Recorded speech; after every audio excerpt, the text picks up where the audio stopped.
Praise the Lord. आप सबको जय मसीह की शालोम यीशु मसीह के नाम में आपका स्वागत है आज की इस प्रार्थना सभा में। प्रियजनों, आज 25 तारीख है, 25 नवंबर, और सचमुच परमेश्वर कितना दयालु है। उन्होंने हम सबको आशीषित रखा है। मेरी दुआ है और मैं विश्वास करता हूँ कि आप और आपके घराने सब आशीषित हैं। प्रभु की कृपा आप लोगों पर बनी रहे। आइए प्रियजनों, आज की प्रार्थना सभा की हम शुरुआत करें, उपवास प्रार्थना की शुरुआत करें। पवित्र पवित्र पवित्र जीवित दयालु परमेश्वर, सर्वशक्तिमान राजा, राजाधिराज परमेश्वर, इस समय हम आपके शरण में आते हैं प्रभु जी। आपकी उपकार स्तुति करते हुए, आपकी महिमा और आपकी बड़ाई करते हुए आते हैं प्रभु जी। धन्यवाद, कोटि कोटि धन्यवाद प्रभु। आपने जो अनगिनत उपकार हमारे जीवन में किए हैं, हमारे कल्पना के परे ऐसा कार्य आपने हमारे जीवन में किया है, इसके लिए आपको कोटि कोटि धन्यवाद देते हैं प्रभु जी। आपकी प्रशंसा और आपकी बड़ाई करते हैं इस समय प्रभु जी। हम हमारे सारे शत्रुओं को बिना शर्त प्रभु यीशु मसीह के नाम से क्षमा करते हैं। उनके लिए प्रार्थना करते हैं जिनको हमने तकलीफ पीड़ा पहुंचाई, उनके हृदय को छू ले प्रभु जी। हम एक मन को बना ताकि एक होकर हम आपकी भक्ति कर सके प्रभु यीशु। इस समय प्रभु जी उनके लिए प्रार्थना करते हैं जो इस समय तकलीफ में है, पीड़ा में है, संकट समस्या में है प्रभु जी। वे लोग जो जानलेवा बीमारी के शिकार हुए हैं प्रभु, उन सभी को आपके हाथ में देते हैं। इनका ताबा लीजिए प्रभु, क्षमा कीजिए, दया कीजिए प्रभु जी। हम प्रार्थना करते हैं इस समय प्रभु जी, जो प्रभु जी गलत बातों में फंसे हुए हैं, उन पर दया कीजिए प्रभु जी। उन्हें छुड़ाइए प्रभु जी। जो व्यभिचार में फंसे हुए हैं प्रभु जी, नशा में फंसे हुए हैं प्रभु जी, उन्हें छुटकारा दीजिए, उन्हें क्षमा कीजिए, उन्हें छुटकारा दीजिए प्रभु। ऐसे हम प्रार्थना करते हैं। और जिनका इस धरती पर आज आखिरी दिन, आखिरी रात है प्रभु जी, उनको आपके हाथ में देते हैं। उनका ताबा लीजिए, उन्हें नर्क की उस भयानक धधकती हुई आग से बचा, उन्हें क्षमा कर, उन पर दया कर, हम प्रार्थना करते हैं प्रभु यीशु। जो आत्महत्या करना चाहते हैं, हत्या करना चाहते हैं, उनके हृदय को छू ले प्रभु, पीछे हट जाए प्रभु जी। वो ऐसा घिनौना काम ना करें प्रभु। ऐसा हम प्रार्थना करते हैं, धन्यवाद देते हैं प्रभु जी। आपकी महिमा, आपकी बड़ाई करते हैं प्रभु यीशु। आपका पवित्र रक्त के लिए धन्यवाद देते हैं, जिससे आपने हमें धो दिया है, शुद्ध और पवित्र किया है। वो लहू जो कलवरी के क्रूस पर आपने हमारे लिए बहाया, उस रक्त के द्वारा आपने हमें छुटकारा दिया है। इसके लिए आपको धन्यवाद देते हैं। आपकी महिमा, आपकी बड़ाई करते हैं। नासरत यीशु मसीह के नाम में, उनके पवित्र रक्त के द्वारा शैतान और सारी अंधकार की शक्तियां, तुम्हारा जो भी नाम कम काज है, जिस किसी भी रीति से हमारे जीवन में, परिवार में, रिश्तेदारों के बीच में, पड़ोसियों के बीच में, नौकरी की धंधा की जगह पर, माल मते पर तेरा जो भी कब्जा है हम उसे तोड़ देते हैं प्रभु यीशु मसीह के नाम से, भेजते हैं प्रभु यीशु मसीह के चरणों में। प्रभु, आपका वचन कहता है जो तुम पृथ्वी पे बांधोगे वो स्वर्ग में बांध दिया जाएगा, और जो तुम पृथ्वी पे खोलते वो स्वर्ग में खोल दिया जाएगा। प्रभु, आपकी असीम कृपा, आपकी आशीषें हम रिलीज करते हैं यीशु मसीह के नाम में। धन्यवाद देते हैं प्रभु जी। आपकी महिमा, आपकी बड़ाई करते हैं। जो लोग हमारे विरुद्ध में प्रार्थना कर रहे हैं, उनके प्रार्थना के पावर को हम कैंसिल करते हैं यीशु मसीह के नाम से। पवित्र आत्मा, आपके बिना ये प्रार्थना सभा अधूरी है। पवित्र आत्मा, हमें सिखाइए आत्मा में और सच्चाई में आराधना करने के लिए। हम आपको धन्यवाद देते हैं, आपकी महिमा, आपकी बड़ाई करते हैं यीशु मसीह के नाम में। आमीन, आमीन। आइए प्रियजनों, आज की आराधना में चले हम परमेश्वर को धन्यवाद दें।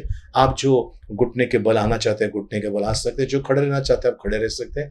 आइए हम परमेश्वर की, पवित्र परमेश्वर की आराधना करें। धन्यवाद, धन्यवाद, धन्यवाद। स्तुति के योग्य, भय के लायक परमेश्वर पिता, इस समय प्रभु जी परम धन्य कृपालु प्रभु, हम आपके शरण में आते हैं प्रभु जी। इस समय धन्यवाद के साथ प्रभु जी, आपके महान और पवित्र उपस्थिति में हम सब एक कलीसिया होकर, एक मन का होकर प्रभु आपके पवित्र आसन के पास आते हैं प्रभु। सोना चांदी रुपया के द्वारा नहीं, आपका पुत्र, प्रिय पुत्र यीशु मसीह के जो मेमना, आपका जो वध हुआ हमारे लिए, उसके पवित्र रक्त के द्वारा हम आपके पवित्र उपस्थिति में आते हैं। धन्यवाद के साथ प्रभु जी, आपकी जय जयकार करते हुए प्रभु, आपकी महिमा, आपकी बड़ाई करते हुए आते हैं प्रभु जी। धन्यवाद प्रभु जी, हमारा उद्धारकर्ता, सृजनहार, तारनहार परमेश्वर, हम आपको धन्यवाद देते हैं। सकेती से, संकट से बाहर निकालने वाले प्रभु, आपको कोटि कोटि धन्यवाद देते हैं प्रभु जी। आपकी उपकार स्तुति, आपका महिमा गौरव करते हैं यीशु मसीह के नाम में। आमीन। पिता परमेश्वर, मैं करता हूँ तेरी आराधना, तेरी स्तुति। पिता परमेश्वर, मैं करता हूँ तेरी आराधना, तेरी स्तुति। तू मेरा जीवन सर्वस्व मेरे, तेरी आराधना, तेरी स्तुति।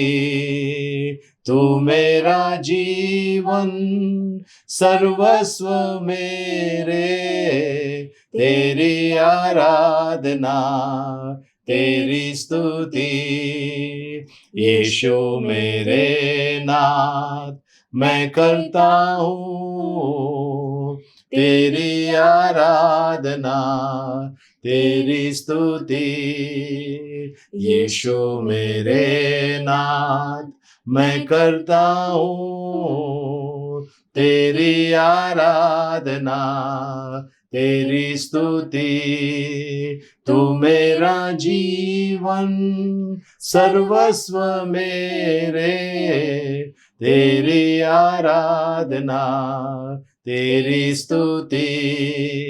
तू मेरा जीवन सर्वस्व मेरे, तेरी आराधना, तेरी स्तुति। पावन आत्मा, मैं करता हूँ तेरी आराधना, तेरी स्तुति। पावन आत्मा, मैं करता हूँ तेरी आराधना, तेरी स्तुति। तू मेरा जीवन सर्वस्व मेरे, तेरी आराधना, तेरी स्तुति। तू मेरा जीवन सर्वस्व मेरे, तेरी आराधना, तेरी स्तुति। तेरी आराधना, तेरी स्तुति। जीवते परमेश्वर पिता, हे अनंत अनादि प्रभु, प्रभु हम आपको धन्यवाद देते हैं प्रभु जी। अनाथों के नाथ हम आपकी स्तुति करते हैं प्रभु जी। प्रभु जी सहारा देने वाले, प्रभु जी संभालने वाले, चलाने वाले, अद्भुत रीति से प्रभु जी हमारे जीवन में कार्य करने वाले, आपकी उपकार स्तुति करते हैं प्रभु। दिन रात स्वरदूत आपको कहते हैं पवित्र पवित्र पवित्र, सेनाओं का यहोवा पवित्र। प्रभु हम आते हैं प्रभु जी आपकी उपस्थिति में प्रभु जी, आपका गुणगान करते हुए, आपकी बड़ाई, आपकी महिमा करते हुए प्रभु जी। ये जो हमारी सांसें चल रही है, ये केवल आपकी करुणा से, आपकी दया से है प्रभु जी। हमने आज का दिन देखा प्रभु, और यहाँ तक प्रभु आपने साथ निभाया, इसके लिए आपकी उपकार स्तुति, उपकार स्तुति, उपकार स्तुति करते हैं। आपको धन्यवाद देते हैं, आपकी महिमा, आपकी बड़ाई करते हैं यीशु मसीह के नाम में, आमीन। तू पवित्र पवित्र है, तू पवित्र पवित्र है, तू सच्चा है प्रभु, तू झूठा नहीं है, तू पवित्र पवित्र है। तू सच्चा है प्रभु, तू झूठा नहीं है, तू पवित्र पवित्र है। तू करुणा निदान है प्रभु, तू अत्यंत महान है प्रभु। तू सच्चा है प्रभु, तू झूठा नहीं है, तू पवित्र पवित्र है। तू सच्चा है प्रभु, तू झूठा नहीं है, तू पवित्र पवित्र है। तू अधर्मों को क्षमा करता है, सारे रोगों को चंगा करता है। तू सच्चा है प्रभु, तू झूठा नहीं है, तू पवित्र पवित्र है। तू सच्चा है प्रभु, तू झूठा नहीं है, तू पवित्र पवित्र है, तू सामर्थ्य भय योग्य है, तू स्वर्गों के स्वर्ग में है, तू सच्चा है प्रभु, तू झूठा नहीं है, तू पवित्र पवित्र है, तू सच्चा है प्रभु, तू झूठा नहीं है, तू पवित्र पवित्र है। हाँ प्रभु जी, आप पवित्र है। आपको धन्यवाद प्रभु जी। आपकी महिमा, आपकी बढ़ाई करते हैं। हम पर दया दिखा, हम पर तरस खाने वाले, हम पर दया करने वाले प्रभु, हम आपकी उपकार स्तुति करते हैं प्रभु। प्रभु आपने हमें चुना है प्रभु। आपका वचन कहता है संसार के स्थापना के पहले मसीह यीशु में आपने हमें चुन लिया है। आपको धन्यवाद देते हैं। हमसे प्यार करने के लिए धन्यवाद प्रभु जी। बिना शर्त प्रेम करने के लिए आपको धन्यवाद देते हैं प्रभु। आपकी बढ़ाई, आपकी महिमा करते हैं, धन्यवाद देते हैं। आज के आपने हमारी स्तुति आराधना स्वीकार की, इसके लिए आपको धन्यवाद देते हैं, आपकी प्रशंसा करते हैं। यीशु मसीह के मीठे मधुर पवित्र नाम में आमेन। Praise the Lord. प्रभु के पवित्र नाम की स्तुतियों, सुंदर से स्तुति आराधना के लिए धन्यवाद। आइए प्रियजनों, आज हम परमेश्वर के वचनों में चलने वाले हैं और परमेश्वर के वचन के ऊपर मनन करने के लिए रोमियो की पत्री उसका 13 अध्याय हम 8 से लेकर 10 तक पहले पढ़ेंगे और बाद में 14 तक जाने वाले हैं। सो ये हम पढ़ लेते हैं। रोमियो की पत्री, नया करार, नया रोमियो की पत्री 13 अध्याय 8 से लेकर 10 वचन तक। आपस में प्रेम से छोड़ और किसी बात में किसी के कर्जदार न हो, क्योंकि जो दूसरे से प्रेम रखता है उसी ने व्यवस्था पूरी की है। क्योंकि यह कि व्यभिचार न करना, हत्या न करना, चोरी न करना, लालच न करना और इनको छोड़ और कोई भी आज्ञा हो तो सबका सारांश इस बात में पाया जाता है कि अपने पड़ोसी से अपने समान प्रेम रख। प्रेम पड़ोसी की कुछ बुराई नहीं करता, इसीलिए प्रेम रखना व्यवस्था को पूरा करना है। प्रभु परमेश्वर इन बड़े वचनों के द्वारा हमें अनुग्रह से भरपूर करे। आमीन। आइए प्रियजन प्रार्थना करें। पवित्र पवित्र पवित्र परमेश्वर पिता, आपको धन्यवाद, कोटि कोटि धन्यवाद प्रभु जी। आपने हमसे बातें की, धन्यवाद। और प्रभु जी, आज फिर से आप हमसे बातें करने वाले हैं, इसके लिए आपकी उपकार स्तुति करते हैं प्रभु जी। प्रभु, हम आपके वचनों को सुने, सीखे, समझे और आपके वचन के अनुसार चले, ऐसा होने देना। केवल सुनने वाले ने सुनकर आपके वचन के अनुसार चलने वाले बने, ऐसी कृपा मांगते हैं यीशु मसीह के नाम में। आमीन आमीन। प्रियजनों, परमेश्वर का वचन कहता है किसी भी प्रकार का कर्ज मत रखना, प्यार करना। चलिए पढ़ते हैं हम फिर से एक बार। आपस में प्रेम से छोड़ और किसी बात में किसी के कर्जदार न हो, क्योंकि जो दूसरे से प्रेम रखता है उसी ने व्यवस्था पूरी की है। प्रियजनों, ये अगर हम देखेंगे, ये जो 8 वचन है उसमें भी लिखा है, 10 वचन में भी लिखा है, उसने व्यवस्था को पूरा कर दिया। उसने परमेश्वर की व्यवस्था को पूरा कर दिया जिसने प्यार किया। चलिए 9 वचन पे चलते हैं। क्योंकि यह कि व्यभिचार न करना, हत्या न करना, चोरी न करना, लालच न करना और इनको छोड़ और कोई भी आज्ञा हो तो सबका सारांश इस बात में पाया जाता है कि अपने पड़ोसी से अपने समान प्रेम रख। अपने पड़ोसी से अपने समान प्रेम रखना, यानी कि प्रियजनों, अपने से तो सभी प्यार करते हैं, पड़ोसियों से प्यार करना है। मेरा पड़ोसी कौन? मैंने पिछली बार भी टीचिंग में लिया था, एक व्यक्ति जिसको अधमरा किया, लुटेरों ने उसको मारा, पीटा, उसको लूटा और ऐसे ही छोड़ दिया। वहाँ से फरीसी जाता है, फिर शास्त्री जाता है और सब लोग अपना अपना मुंह फेर के चले जाते हैं। पर एक सामरी वहाँ से जाता है, उसका मलम पट्टी करता है और उसको एक सराय में जाकर रखता है और कहते हैं कि भाई इसको यहाँ पर रख लेना, और जब कुछ और पैसे होते हैं तो मैं वापसी में आपका जो भी होगा इनका चार्जेस वो मैं आपको दे दूंगा। और प्रभु कहता है कि कौन है इसमें सच्चा पड़ोसी। सो प्रियजनों, प्यार करना बहुत ज़रूरी है। जैसा हम अपने आप से प्यार करते हैं, वैसे हमने अपने पड़ोसी से प्यार करना बहुत ज़रूरी है। पड़ोसी का मतलब ये नहीं कि मेरे पड़ोस में रहने वाला या मेरे कलीसिया में रहने वाला या मेरा रिश्तेदार, हर कोई इसमें आ जाता है। हर कोई इंसान आ जाता है। तो प्रियजनों, पवित्र शास्त्र में कुछ चेतावनियाँ हैं, उस चेतावनी की तरफ हम चलते हैं। चलिए हम 11 वचन से पढ़ते हैं। जी। और समय को पहचान कर ऐसा ही करो। ऐसा ही करो, समय को पहचान कर। प्रियजनों, कभी भी किसी ने एकदम कभी किसी के ज़हन में, किसी के दिमाग में ऐसा आया नहीं होगा कि कोरोना नाम की बीमारी आएगी और कितने लोगों का पाटिया गोल होने वाला है, कितने लोग इस दुनिया से जाने वाले हैं।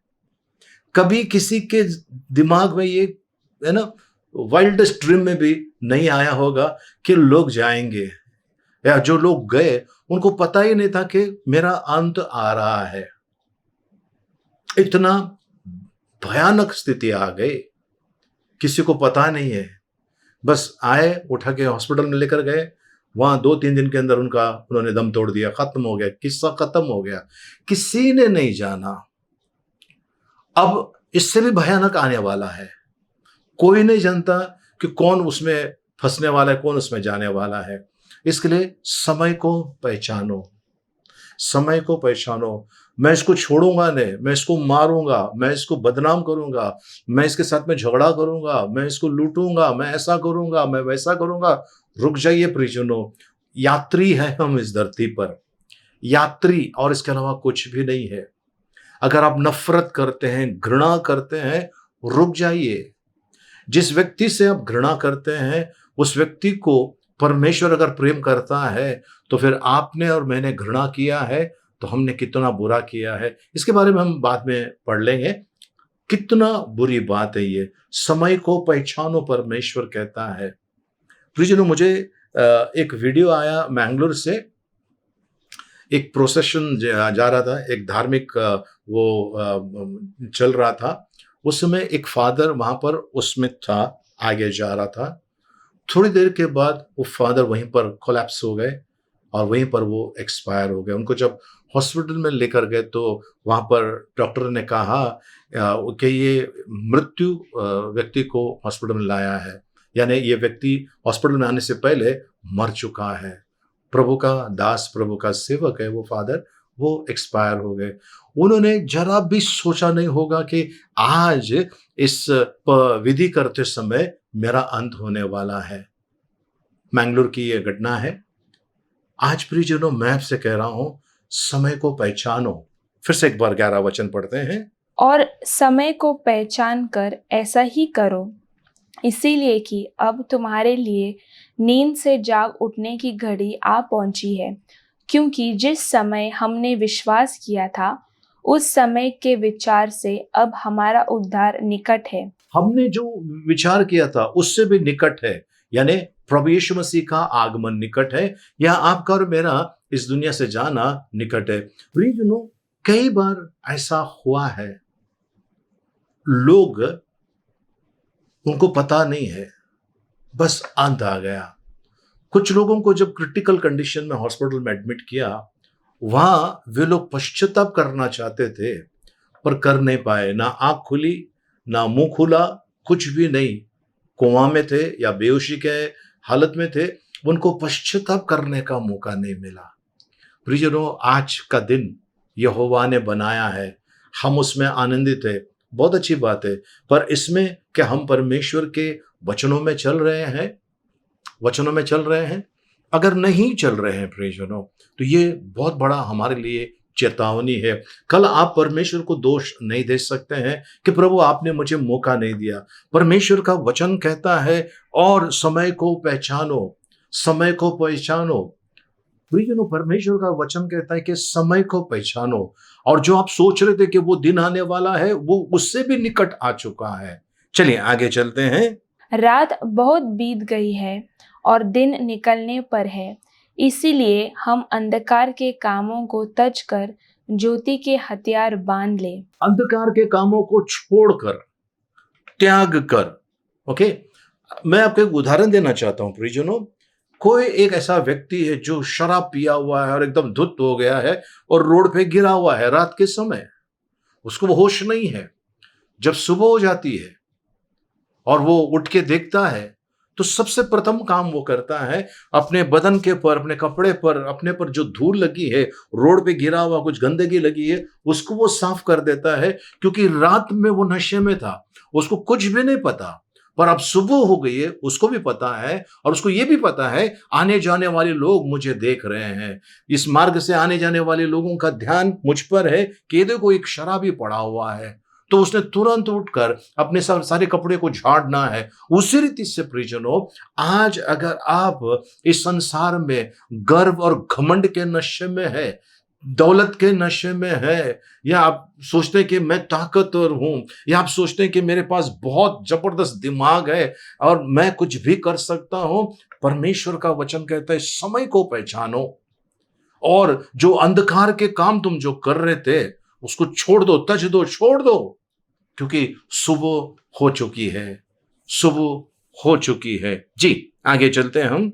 जैसा दिन को सोहता है वैसे ही हम सीधे चाल चले, ना कि लीला क्रीड़ा और पियक्कड़पन, न व्यभिचार और लुचपन, और न झगड़े और डाह में। प्रियजनों, परमेश्वर देखिए कितना साफ रीति से परमेश्वर का वचन आपके और मेरे लिए प्रेरित पौलुस जो रोम के नगर के लोगों को कह रहा है, और वो आज आपको और मुझे खास रीति से कह रहा है कि दिन को जैसा चलते हैं वैसा चलने के लिए कहता है, और ना लीला क्रीड़ा और ना पियक्कड़। पियक्कड़, लीला क्रीड़ा, पियक्कड़, इस संसार के सुख विलास में लगे हुए हैं। इस संसार में जो भी सुख देता है उन चीजों में वो लगे हुए हैं, उसमें नहीं, लीला क्रीड़ा नहीं, पियक्कड़ नहीं, और आगे और लुचपन, और न झगड़े और डाह में। झगड़े में भी नहीं, डाह में भी नहीं।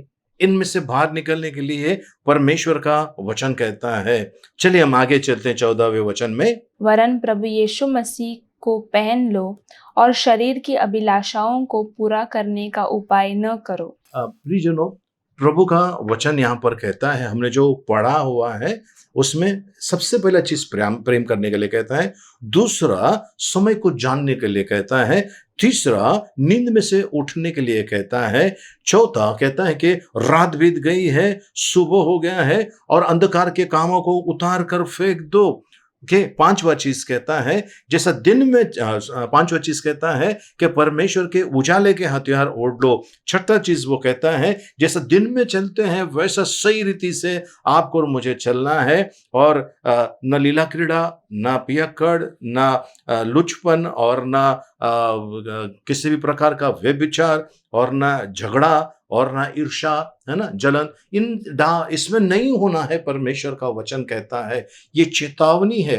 पर अगर हम ध्यान से देखेंगे हमारे जीवन की तरफ, मैं तो ऐसा नहीं करता हूं, मैं तो पवित्र हूं। ओके, एक एक चीज अगर ध्यान से देखेंगे तो पता चलता है कि हम कितने इसके अंदर पीछे हैं, कितने चीजें हैं हमारे अंदर। एक एक करके देखेंगे।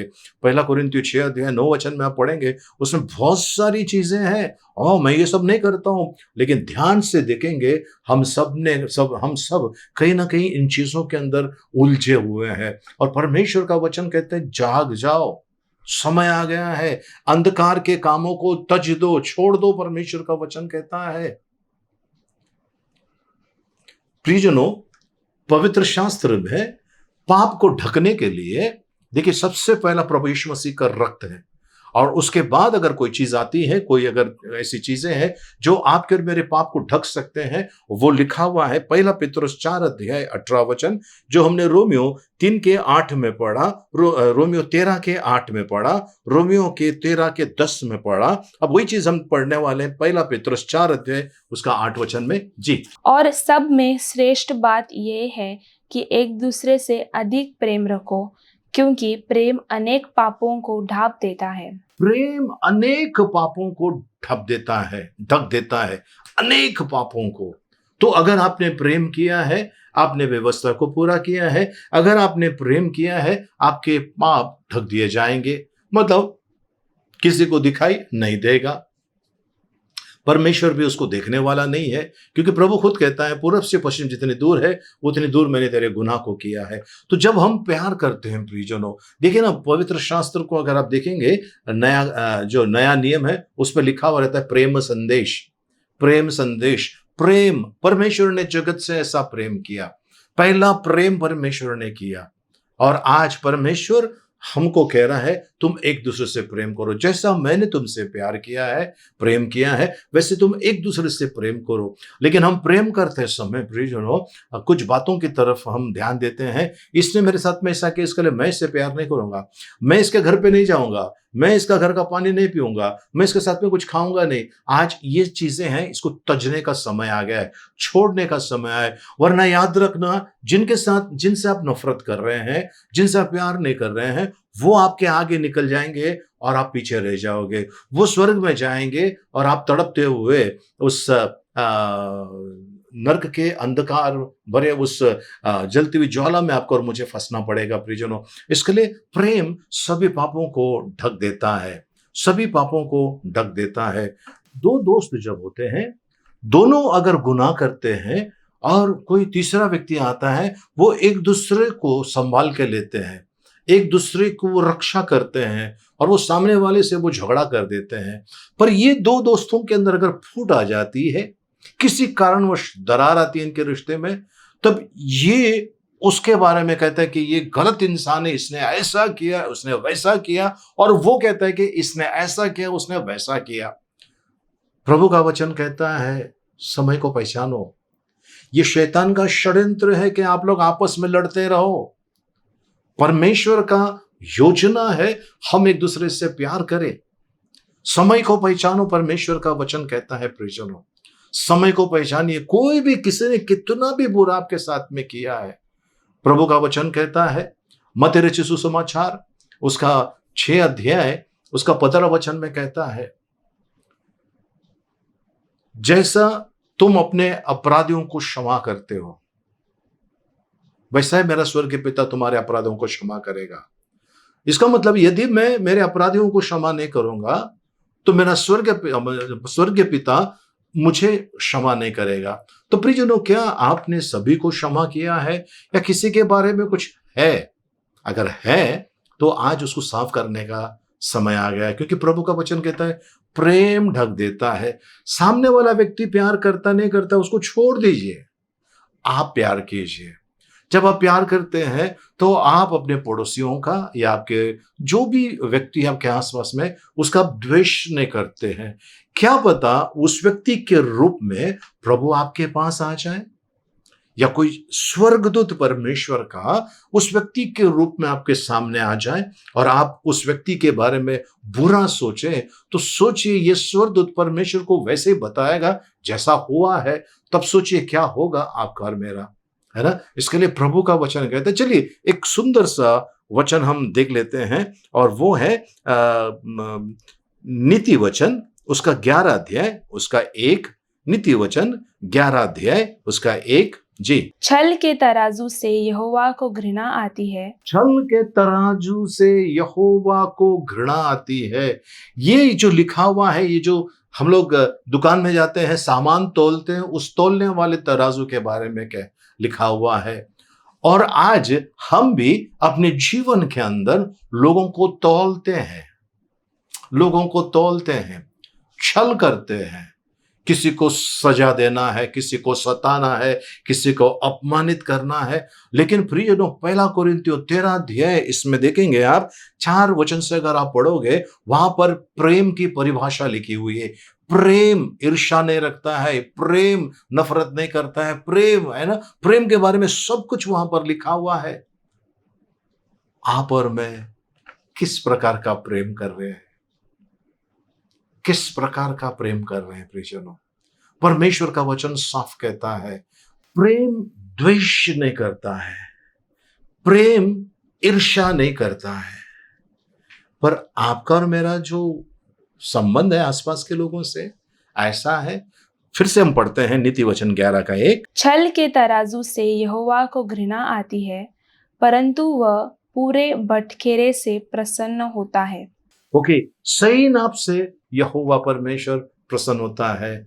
मत्ती रचित सुसमाचार 7 अध्याय उसका 1-2 वचन में अगर आप पढ़ोगे तो प्रभु का वचन कहते हैं, तुम किसी का न्याय मत करो, तुम्हारा न्याय नहीं होगा। जिस नाप से तुम औरों को तोलते हो उसी नाप से तुम्हारे लिए तुम्हें भी तोला जाएगा, तुम्हारे लिए भी तोला जाएगा। तो प्रियजनों, आज अगर आप तोल रहे लोगों को, आप सोच रहे हैं कि ये गरीब है, ये मुझे नहीं चाहिए, ये बेकार है, मुझे नहीं चाहिए, आप घृणा कर रहे हैं, तो आज सावधान हो जाइए। समय को पहचानने के लिए परमेश्वर का वचन कहता है, प्रियजनों, हम आज हैं, कल पता नहीं है, तो हमने समय को पहचानना बहुत जरूरी है। आप ये मत सोचिए कि मैं 100 साल तक जीऊंगा, है ना, उसके पहले बुलावा आ सकता है इस दुनिया से। इसके लिए सावधान हो जाइए। आखिरी वचन लेकर खत्म करते हैं, पहला योना उसका 3 अध्याय 15 वचन। योना की पहली पत्री 3 अध्याय उसका 15 वचन। जो कोई अपने भाई से बैर रखता है, जो कोई अपने भाई, सगे भाई के बारे में तो नहीं कहता है। भाई मतलब हर कोई, कलीसिया के लोग हो सकते हैं, अपने रिश्तेदारों में हो सकते हैं, पड़ोस में हो सकते हैं, जो अपने भाई से बैर रखता है वह हत्यारा है, और तुम जानते हो कि किसी हत्यारे में अनंत जीवन नहीं रहता। किसी भी हत्यारे के अंदर अनंत जीवन नहीं है, मतलब वो स्वर्ग वाला जीवन नहीं है।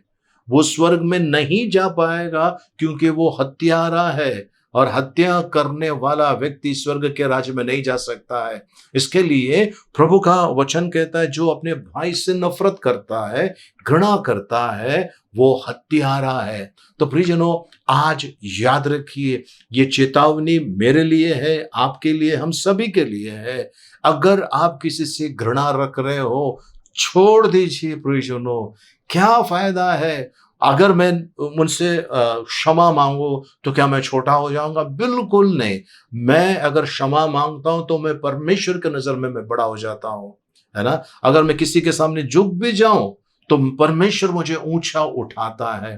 तो मुझे मनुष्य की उस चीज की जरूरत नहीं है प्रियजनों, मुझे परमेश्वर की सर्टिफिकेट की जरूरत है, मनुष्य की सर्टिफिकेट की जरूरत नहीं है। इसके लिए परमेश्वर ने प्रेम करने के लिए कहा है, जैसा मैंने तुमसे प्यार किया है वैसा तुम औरों से प्यार करो। बस हम इस राह पर चलना है, और कोई कर्ज ना हो, सिर्फ प्रेम। प्रेम करते रहो। सामने वाला व्यक्ति आपसे प्रेम करे ना करे, घृणा करे ना करे, जो भी है वो जान लेगा, वो प्रभु को जवाब देगा। आप और मैं ऐसा नहीं करेंगे, हम प्यार करेंगे लोगों से। प्रभु का वचन कहता है, यदि तेरा शत्रु भूखा है उसे खाना खिला, प्यासा है उसे पानी पिला, अगर उसके पास कपड़े नहीं उसको कपड़े दे। ऐसा करने से क्या होगा? जलता हुआ कोयला उसके सर पे रखा ऐसा उसको महसूस होगा। यानी कि उसको ऐसा लगेगा, इस भाई से, इस बहन से मैंने इतनी नफरत की, इतनी घृणा की, उसके विरुद्ध में क्या क्या गलत बोला, लेकिन फिर भी ये मुझसे प्यार करता है। और ये प्यार प्रियजनों, आपका मेरा ये प्यार जो है, ये हम लोग संसार को जीत सकते हैं इसी प्यार से, क्योंकि यीशु मसीह ने प्रेम बताया हमको, उस सलीब के ऊपर अपने आप को कुर्बान करके, अपना बहुमूल्य पवित्र रक्त बहाकर यीशु मसीह ने बताया कि कितना गहरा प्यार परमेश्वर का है आपके और मेरे ऊपर। अगर यीशु मसीह ने अपनी जान दी तो क्या हम एक दूसरे के लिए अपनी जान देने के लिए तैयार नहीं होंगे? होना चाहिए, बहुत जरूरी है प्रियजनों। तो आज परमेश्वर कहता है, किसी भी प्रकार का हमारे ऊपर कर्ज नहीं होना चाहिए, बस प्रेम करना चाहिए। प्रेम करते रहो, प्रेम करते रहो, प्रेम करते रहो, क्योंकि इसी प्रेम के अंदर आपको यीशु मसीह मिलने वाले हैं। इसी प्रेम के अंदर, सच्चा प्रेम के अंदर आपको परमेश्वर का अनुग्रह मिलने वाला है। आपने वचन को फॉलो किया है, आशीर्वाद आपको फॉलो करने वाले हैं। प्रियजनों, 28 अध्याय व्यवस्था विवरण में लिखा हुआ है, यदि तू इन सारी बातों को करेगा तो आशीर्वाद तेरा पीछा करने वाला है, पीछा करके तुझे ओवरटेक करने वाला है। पर अगर तूने ऐसा नहीं किया, श्राप तेरा पीछा करेगा, तुझे ओवरटेक करने वाला है, परमेश्वर का वचन कहता है। इसके लिए प्रियजनों, प्यार करते रहिए, प्यार करते रहिए। यीशु मसीह को जब पकड़ने के लिए आए तो यीशु मसीह के चेलों में से एक ने तलवार निकाला और उस सिपाही के कान को काट दिया, उसका कान नीचे गिर गया। यीशु मसीह ने उसी कान को लगा दिया और उसको कहा कि भाई तेरी तलवार मयान में रख, क्योंकि जो तलवार से अपनी जिंदगी की शुरुआत करता है उसका अंत तलवार से होगा। प्रियजनों, जितने भी गुंडे हैं, जितने भी आतंकवादी है, ये लोगों ने अपनी जीवन जो है बंदूक से, तलवार से शुरू किया है, और देख लीजिए उनका अंत भी उसी से हो रहा है। पर यदि आप और मैं अपनी शुरुआत प्रेम से करेंगे, हमारा अंत भी प्रेम में होने वाला है। और जहां पर प्रेम, दया, शांति होता है, वहां पर मसीह की उपस्थिति होती है। आमीन, हालेलुया। प्रियजनों, आज एक लिस्ट बनाइए, बैठिए, आराम से बैठिए, एक लिस्ट बनाइए, एक कागज लीजिए, कलम लीजिए, है ना, पेन पेपर ले लीजिए, उसमें लिखना चालू कीजिए। कौन है ऐसा जिसको देखकर आपको बहुत चिढ़ आती है, एकदम घृणा आपके अंदर होती है? ऐसा कौन सा व्यक्ति है जिसको देखकर उससे बात करने का दिल नहीं कर रहा है? आप थोड़ा सा झुक जाइए। यीशु मसीह झुक गया, धरती पर आ गया और मनुष्य का रूप धारण किया और मनुष्य बनकर पैदा हुआ। और ये यीशु मसीह जो घिनौनी मृत्यु है ना, बेइज्जती वाला मृत्यु है, उसको स्वीकार किया और परमेश्वर ने उनको मुर्दों में से उठाया, वो नाम दिया जो सब नामों में श्रेष्ठ है। हर एक घुटना टेका जाएगा, हर एक जबान कबूल करेगी यीशु मसीह प्रभु है, परमेश्वर पिता की महिमा के लिए। 7 कदम यीशु मसीह नीचे उतरे, 7 कदम परमेश्वर ने उसको ऊपर उठाया और वो नाम दिया जो सब नामों में श्रेष्ठ है। सो प्रियजनों, आज आपको और मुझे परमेश्वर कहता है, आप जिस चीज से अपनी जिंदगी की शुरुआत करोगे, उसी चीज से आपका अंत होने वाला है। किसी ने कहा है कि वे शुरुआत कैसे भी हो, अंत भला होना चाहिए। मैं कहता हूं, शुरुआत अच्छी करो तो आपका अंत भी अच्छा होने वाला है। लिस्ट बनाइए, देख लीजिए कौन ऐसा व्यक्ति है जिससे आप घृणा करते हैं, क्षमा कीजिए, जाकर मिल लिए, नहीं मिल सकते हैं व्हाट्सएप कर सकते हैं, फेसबुक पे या जिस किसी भी माध्यम से आप उनको मिलिए, उनसे बात कीजिए, उनसे क्षमा मांगीजिए, एक हो जाइए, क्योंकि आपको और मुझे जाना है। सामने वाला व्यक्ति कहाँ जाएगा मुझे नहीं मालूम, मैं कहाँ जाऊंगा इसका मुझे चिंता है। इसके लिए मैं अपनी राह ठीक करने वाला हूँ, मेरा जाने का जो रास्ता है उसको मैं ठीक करने वाला हूँ। और प्रियजनों, यही होना चाहिए। एक व्यक्ति बाहर जा रहा था, यहाँ से दूर किसी आसाम की तरफ, उस तरफ कहीं जा रहा था। उसके पास एक छोटी कार थी और कार छोटी थी और उनके साथ में करीब करीब 5 लोग थे और 5 लोगों का लगेज, 5 लोगों का लगेज, और सब लोग ने बड़ा बड़ा बैग लिया था। और वो गाड़ी नहीं जा सकी, वो कार नहीं जा सकी, क्योंकि वो कार के ऊपर जो उसका जो वजन उठाने की क्षमता है उससे कई गुना ज्यादा लोगों का वजन और उनका लगेज का वजन था।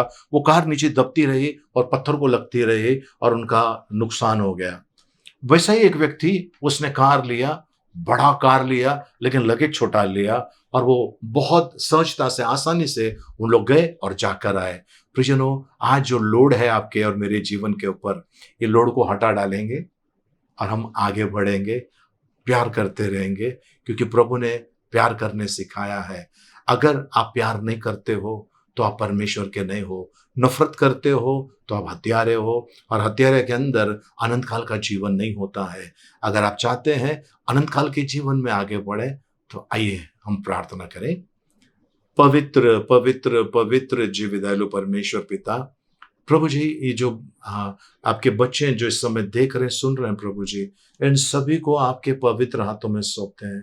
प्रभु, आप जानते हैं प्रभु, हम प्रभु जी नादान लोग हैं प्रभु, हमारे अंदर प्रभु अभी भी बहुत सारी कमियां हैं प्रभु, हमें क्षमा कीजिए प्रभु।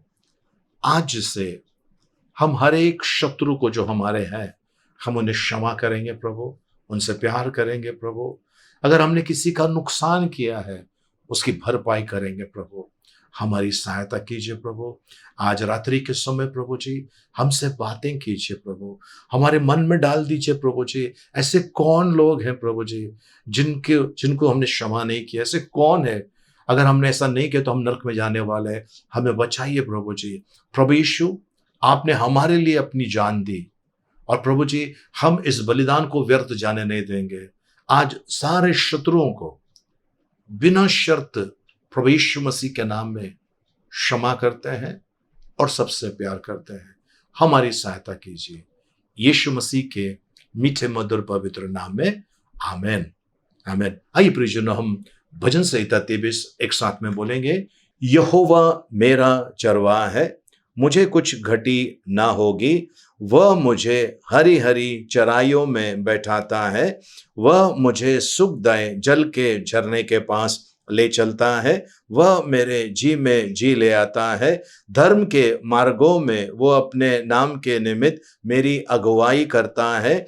चाहे मैं घोर अंधकार से भरी हुई तराई में होकर चलूं, तो भी हानि से न डरूंगा, क्योंकि तू मेरे साथ रहता है। तेरे सोंठे और तेरे लाठी से मुझे शांति मिलती है।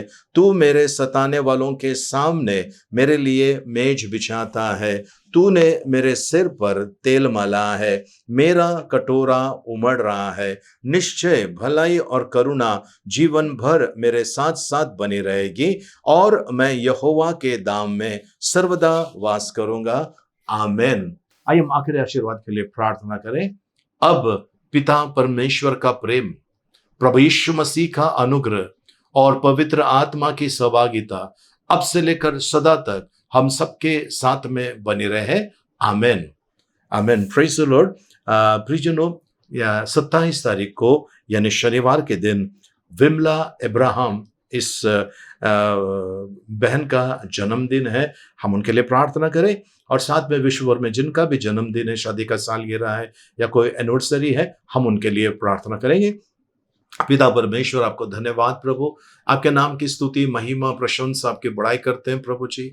प्रभु इस समय प्रभु जी विमला इब्राहिम इस बहन को, और साथ साथ में प्रभु जी इस संसार में जितने भी लोगों का जन्मदिन है, शादी का सालगिरह है, कोई एनिवर्सरी है, इन्हें आपके हाथ में देते हैं। इन्हें बचाइए, आपकी कृपा में चलाइए प्रभु जी, और इनके जीवन में उन्नति, तरक्की और आशीषें जो अब तक नहीं मिले, वो सारी आशीषें इन्हें मिले प्रभु। ऐसी कृपा मांगते हैं, धन्यवाद देते हैं प्रभु जी। आपका गौरव महिमा, आपकी बड़ाई, आपकी प्रशंसा करते हैं यीशु मसीह के नाम में। आमेन। आमेन। प्रियजनों, आप यदि हमारे इस YouTube चैनल के ऊपर नए हैं, आपका बहुत बहुत स्वागत है यीशु मसीह के नाम से। प्रियजनों, हमारे इस YouTube चैनल को सब्सक्राइब करने भूलना नहीं, और बेल आइकन क्लिक करके ऑल का ऑप्शन आप अगर क्लिक करते हैं तो हमारी प्रार्थना सभा का जो होता है वो आपको उसका नोटिफिकेशन तुरंत आ जाएगा, और आप देख सकेंगे हमारे सारे प्रार्थना सभाएं जो हमारी होती हैं ऑनलाइन पर, वो आप देख सकते हैं। साथ साथ में जो आप पहले से हमारे साथ में जुड़े हुए हैं, आपका बहुत बहुत शुक्रिया। और प्लीज हमारी इस वीडियो को लाइक कीजिए, शेयर कीजिए, हो सके इतना कीजिए, ताकि जिसके पास ये वचन जाए उसकी जिंदगी अगर सुधर जाए तो हमारा जीवन सफल हो गया है ना। सो बहुत बहुत शुक्रिया। आप सभी लोगों से विनती है, हो सके इतना लाइक कीजिए, शेयर कीजिए, और जिस किसी भी माध्यम से करना आप कर सकते हैं। आप मुझे और देखना चाहते हैं तो शुभ संदेश चैनल के ऊपर हर सोमवार के दिन सुबह 8 बजे स्वर्ग सुमन इस कार्यक्रम में आप मुझे देख सकते हैं। मेरे साथ में और भी कई प्रभु के दास, प्रभु के सेवक लोग हैं जो वहां पर वचन देते हैं। आप आशीषित हो जाइए। बहुत बहुत शुक्रिया। प्रभु आप लोगों को आशीषित करें। प्रार्थना सभा समाप्त हो गई। एक दूसरे से मिलिए, प्रभु का आशीष मांगे। जय मसीह की। जय हिंद।